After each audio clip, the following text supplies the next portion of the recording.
that LAPD, because of so many complaints of theft from the homes of the well-to-do and the affluent, they had a security unit that went in there and took video of the whole scene before crime scene came. Cochran played back to the jury on one half of the screen that he was allowed to put up, and it showed, I think it was 1:14 a.m. in the morning, the security squad came in. They got to this bed, well lit, good video, no bloody socks, right? Well, sometime later, there is this, "Who are you, sir? Excuse me, what are you doing?" You can hear somebody talking in the background. They say something, get his name wrong. Then they get it right. So, "Well, you're going to have to leave." He starts talking about, "Well, I'm the first." "No, you have to leave." So some minutes later, you can hear them say again, "Excuse me, what are you doing here? Didn't we ask you politely to leave?" And they pan the camera around. Now, you've already seen there are no bloody socks at the foot of the bed.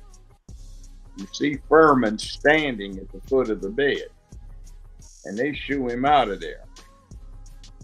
Some minutes later, when crime scene gets there and they go through and do their video, you see the same foot of the bed that you've seen Furman standing all over. And you've seen that before he stood over it, there were no bloody socks, and now you see bloody socks.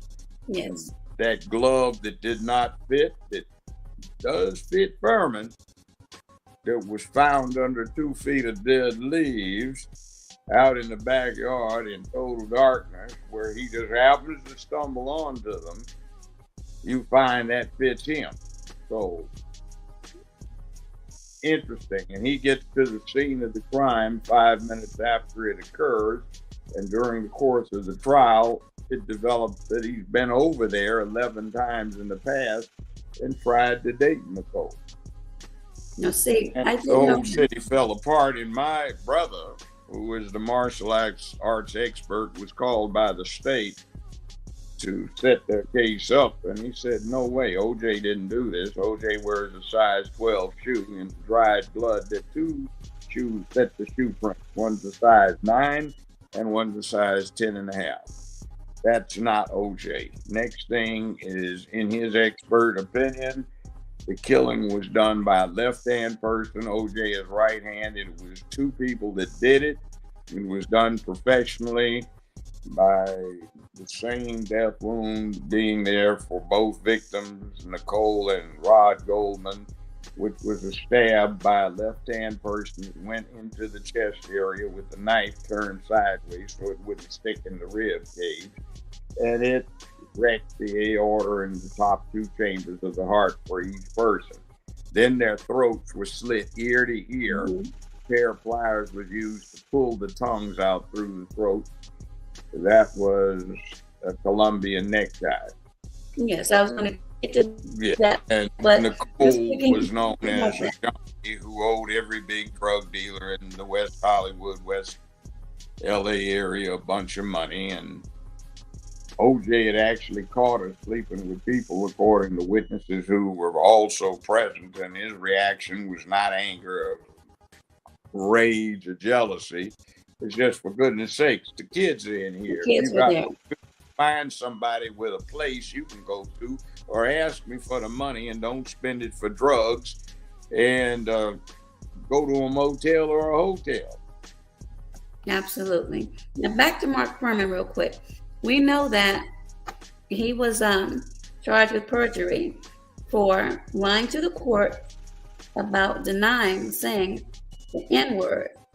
And Yeah, well, that was just small time. What's big time is 4 of the detectives, chief detectives in this OJ case, were also sent to jail for the Rampart scandal, where California had to let 128 people out of prison because those 4 detectives and others out of the Rampart precinct had falsified evidence, planted evidence, Mm-hmm. and they were at the core of the investigation on the OJ matter. So, I mean, Right. the And that's thing what I that wanted the you to explain. Can you explain and to everyone that Rampart scandal, what and exactly that is?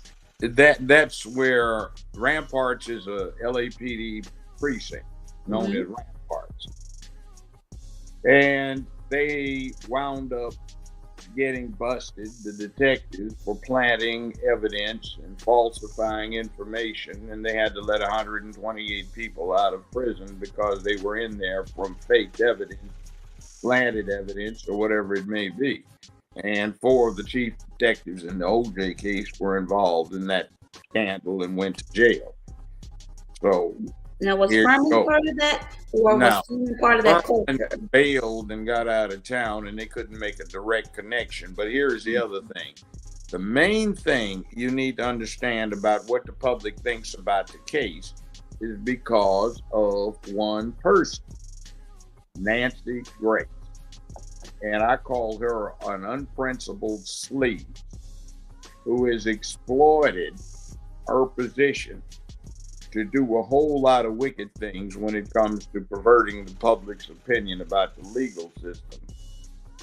And that's how she made it. And this was her first main assignment. And I talked to people in the court personnel, and they said she'd show up at the end of the day and ask what happened. But on television, she said she was there all day long, and it was devastating evidence against OJ. No way the defense could overcome this.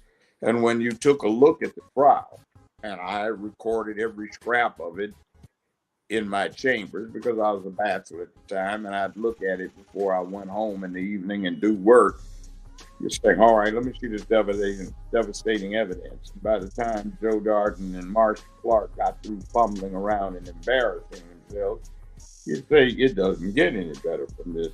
It's any better than this. Who is this woman Grace talking about? What are they talking about? And then I kept looking. I said, what is this woman doing?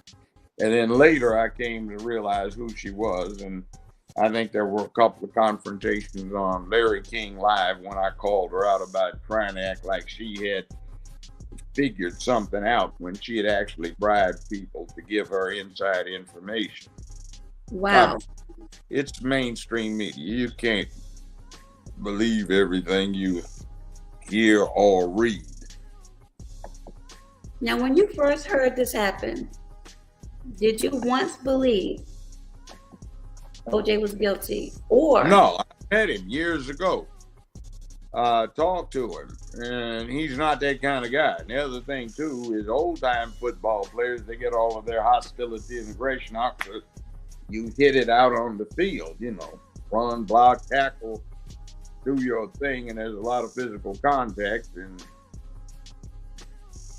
back when he came along, men were men, and we did things our way, and it didn't include stabbing and trying to go through this thing because you made a wrong choice about who your wife was. You'd already gotten over it and moved on. okay. Plus, there's this thing. He was the type that was a good dad, and if you took the state's theory, the biggest flaw in it was he had just returned from a recital. His daughters were in the recital. And if he'd gone to do what they claim he did, it would have been a situation of, hey, baby girl, go upstairs and tell your little sister that it's just daddy killing mama, so don't get all freaked out. Now, what was wrong is they had some witnesses who were in federal witness protection programs. Yes, that's what I wanted to get to. Remotely. And they thought that since they were dating Nicole's sister, that it was a message to them to keep quiet. Now, the interesting thing about the DNA test that Nancy Grace said implicated OJ, the expert who taught the other two DNA witnesses, he was their professor, he said, this is not OJ. It's not an exact match. And there are 96,000 people in the LA County area that would match this profile. Interestingly enough, It is typical of somebody with ancestry from the Northeast Mediterranean or the island of Sicily. Wow. Okay. So, everyone, I'm not sure if you caught that, but this is what you may not have known afterwards, that apparently one or both sisters may have been romantically involved with two individuals in the witness protection program. No, they were in the witness protection program. The people they were allegedly involved in, or that testified that they were. The jury didn't get to hear. But Johnny Cochran told me he had an. Yeah, well, Johnny Cochran told me personally he had an interesting strategy for the trial. Mm-hmm. He made sure that he had enough people in there that grew up in L.A. that knew LAPD. Mm. And LAPD does not have a savory reputation, or at least they didn't, with the citizens. And this was almost 30 years ago. So people listen to that, oh, yeah, really? You want us to believe that? And apparently, well, at least from the court personnel I talked to, including some judges who sat in on it, there wasn't really anything that implicated OJ, but set up probable cause to have indicted other people. One of the things that I found absolutely ludicrous was the district attorney's